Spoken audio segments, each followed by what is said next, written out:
sync গ্ৰেপ্তাৰ কৰি জেলত প্ৰেৰণ কৰিব লাগিব ইনকলাব জিন্দাবাদ এই সংগ্ৰাম চলিছে 20% বোনাছ দিব লাগিব 20% বোনাছ দিব লাগিব মই ভাবুকি বন্ধ কৰিব লাগিব মই ভাবুকি বন্ধ কৰিব লাগিব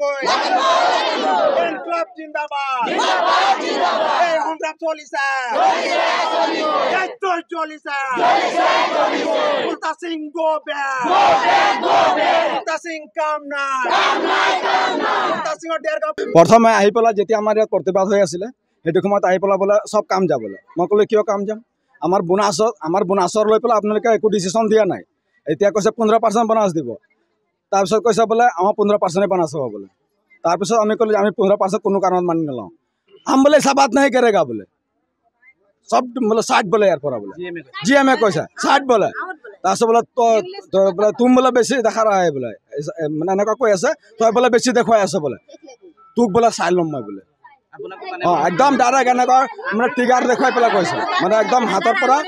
একদম ডাইৰেক্ট কৈছে তোক बोले সাইলম बोले তাৰপিছত একদম মানে কৈছে তোক बोले মই সাইলম बोले এটা মেনেজাৰে এটা জিএমএ এনেকা কথা কয় নেকি কেইদিনৰ আগত চৰ্দাৰক এটা কৈছে ইয়াৰ পৰা উঠি খেদি দিম উঠাই পেলাই বোলে তই এটা আমাৰ শ্ৰমিকক কৈছে খেদি দিম ইয়াৰ পৰা আমি ইয়াৰ শ্ৰমিকৰ কি খেদা খাবলৈ আহিছোঁ ইয়াত আমি নাপাওঁ আসলতে এইটো অধিকাৰ তেখেতে ক'ত পালে আৰু আমাৰ শ্ৰমিকৰ ওপৰত এনেকুৱা অত্যাচাৰ আগৰ পৰা তেখেতে চলাই আছে সিদ্ধান্ত কি হ'ল নাই এতিয়া সিদ্ধান্ত এইটোৱে হৈছে আমাৰ ৰঙামাটি চাহ বাগিচা যিসকল শ্ৰমিক আছিলে গোটেই শ্ৰমিকসকলে উঠি পাতি আহিছে উঠি পাতি আহি মেলি পেলাই আপোনালোকে নিজে দেখিছে আমি প্ৰতিবাদ কৰিছোঁ আৰু প্ৰতিবাদ কৰাৰ লগে লগে আমাক 3 ঘণ্টাৰো অধিক আমি প্ৰতিবাদ কৰাৰ পাছত মানে আমি ধিক্কাৰ জনাইছোঁ এই গোলাঘাট প্ৰশাসনে 3 ঘণ্টা মানে প্ৰায় 4 ঘণ্টাৰ অন্তত তেখেতক গ্ৰেপ্তাৰ কৰিছে আমি কৈ আছোঁ যে যিগৰাকী মহিলাক গুলিয়াম বুলি কৈছিলে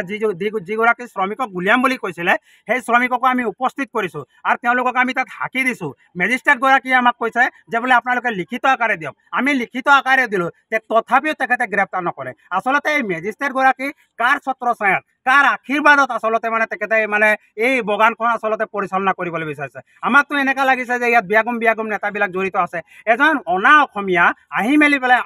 আমি যিহেতু নিজকে অসমীয়া জাতিটোৰ এটা অবিচ্ছেদ্য অংগ বুলি কওঁ আমাৰ 1 কোটিৰো অধিক চাহ জনগোষ্ঠীৰ লোক আছে আৰু আমাক কেনেকুৱা ব্যৱহাৰ কৰি মেলি পেলাই আছে গতিকে আমি কেতিয়াও আমি মানি ল'ব নোৱাৰোঁ আজি আমাৰ প্ৰবল দাবীত এই কুলতা সিঙক গ্ৰেপ্তাৰ কৰিবলৈ তেওঁলোকে বাধ্যত পৰিছে আৰু ইতিমধ্যে গোলাঘাট জিলাৰ অতিৰিক্ত আৰক্ষী অধীক্ষক মহোদয়